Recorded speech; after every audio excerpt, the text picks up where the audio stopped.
trade that hat for Rowan, Holger, why all this shouting? Eivor, thank Tyr. I heard shouting. Is something wrong? Holger robbed me, and I demand he be punished. Ha! Raw disappointed word. Does the deer rub the stream when she takes a drink? Does a cow rub a field when he crops on sweet grass? Eivor, this matter requires sensitive judgment. Will you?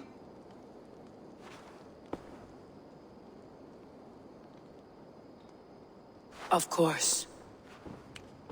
From the beginning, please. Well now, there is no excuse too small, I see. Nothing to keep you from coveting that seat, is there? In Sigurd's absence, who has better claim to oversee these disputes? You might leave them to work it out for themselves, but that would mean letting go, would it not?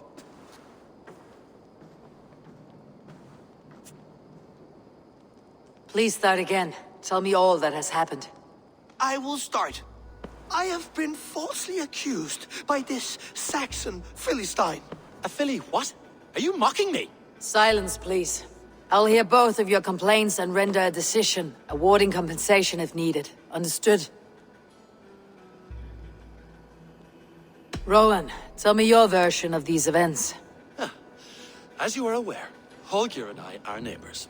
Near enough that I often catch him at my stables, stealing my tools. Borrowing. Holger, let him speak. Stealing, borrowing.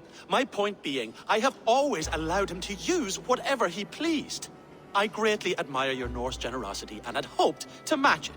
But this morning, Holger stretched the limits of my grace. Entering my stables for their feed, I found my most beautiful, gentle mare stripped of her tail. Bereft, not a strand in sight. I am ashamed to say my natural suspicion drew me to Holger, and how right I was. For when I peered across the lane, there he was, gripping a horsetail brush slathered with indigo, dragging it across a sheet of... Painting, Rowan. I was painting. You make it sound so crude. You see? Such willful arrogance. It will take ages for Ilgafur's tail to reach its former length. I demand compensation. I understand. Thank you, Rowan. Holger, let me hear your side. Eivor, you have known me as a skald for years. You have seen how my poems bring life and joy and wisdom to our people. And you know that my work requires a certain, let us say, freedom. To make use of rare resources to compose my verses. Often when lacking the proper tools, I have made use of novel items. Alvis's walking stick, Tovi's inks, all were given gladly. You cut off my horse's tail to make a brush, you bleed... Rowan? As I was saying, this morning in the throes of poetic reverie, I realized that my latest piece required delicate brushwork. I could have used a frayed stick, some cloth, my hands, but no.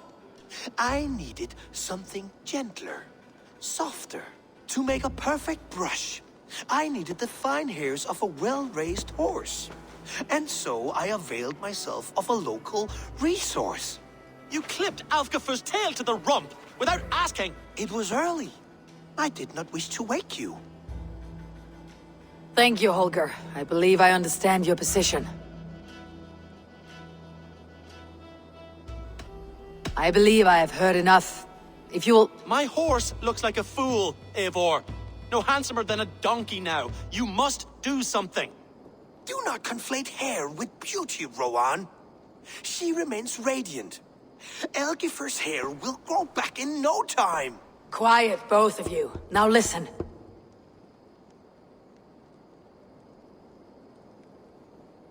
Holger, Rowan is clearly in the right. You sheared the tail from his horse without gaining permission. I borrowed the tail. Borrowed! Does the reality of regrowth not make this a victimless crime? It is a two-victim crime, Holger. Though they are unharmed, you took without asking, and that will not do. As the horse's value has diminished significantly, you will pay Rowan its market price.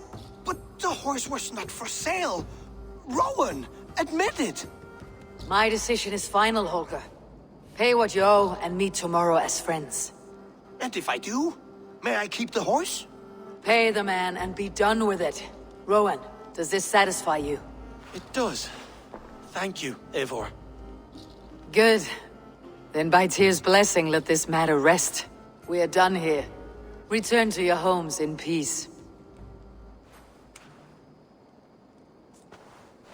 Would you allow me to pay you with a vibrant painting?